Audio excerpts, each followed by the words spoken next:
Hello，各位街坊，大家好，我係小曼，英文名叫 Mia， 大家叫我 Mia 就得啦。今日第一次喺 YouTube 同大家正式見面，不如我先同大家講清楚我係邊個，我做緊咩，點解大家要睇我？我係廣東省中山土生土長嘅本地人，出嚟社會工作之後呢，一直喺石岐中心呢度呢做嘢嘅。咁我哋全中山嘅有咩樓盤啊，有咩政策啊，邊度買樓抵，邊度有伏筆，我大概上眯埋眼都知嘅。由2011年入行做房地產 agent 做到而家10幾個年頭啦，幫過唔少人解決好多樓煩樓亂嘅嘢。只要做呢幾樣，買樓賣樓、一手樓二手樓，香港客、內地客我都會接到嘅。尤其係香港嘅朋友想喺中山置業，邊區抵住，邊區方便升值潛力比較大到時容易脫手。我實情講俾你聽。咁第二呢，過戶嘅疑難雜症呢，繼承、贈與、父母轉名俾啲仔女、兄弟姊妹分開個屋契、分家啦。咁點樣可以慳稅啊？點樣可以避免踩雷啊？我成日去行政服務中心呢度跑嚟跑去，熟到不得了啊！咁關於古綠屋、組屋、宅基地啊、集體證啊、獨立屋啊、別墅啊、複雜嘅產權比如遺失嘅證件啦，要唔要保證啊，甚至法院判決呢啲，我哋都接過好多。我都幫客戶搞過好多次啦，肯定唔止一次啦，做咗咁耐10幾年喎。咁點解你會揾我？你會想揾我？第一，我係中山市本地人，政策消息、筍盤情報我快過人、準過人。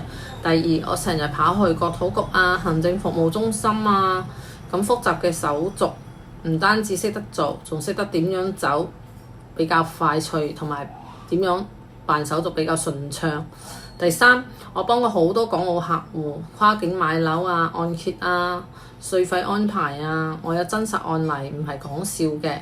舉個例子，好似之前咁有個香港客戶呢，佢咁啱先識得個買家嘅阿姨住喺佢樓上，咁樓上呢個香港阿姨呢，就知道樓下呢個香港先生呢要賣呢套樓咁佢就介紹佢個侄子買，咁佢個侄子呢，自己呢就問過好多sales 咁呢啲 sales 呢都係做開一手房，唔熟二手房嘅，咁佢就自己問過交通銀行或者問過其他仲有2-3間銀行，咁總之佢就揾唔到啦，唔可以做貸款啦。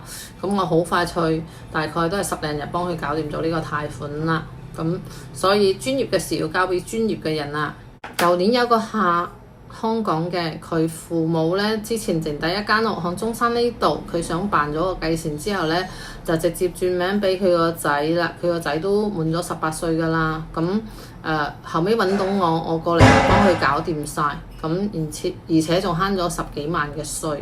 所以個客戶話：哎呀，我原本以為好麻煩嘅，點知揾你咁快就搞掂啦，仲慳咗咁多稅，真係好方便。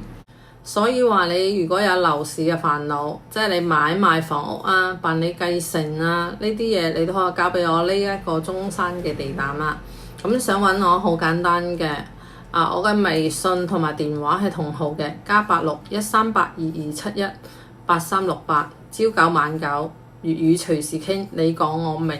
最後記得訂閱中山房小曼，埋個 bell 佢。下集我會同大家講香港人喺中山買樓點解一定要揾我哋本地嘅中介，好多你唔知嘅坑，我會幫你填翻晒佢。拜拜，下次見。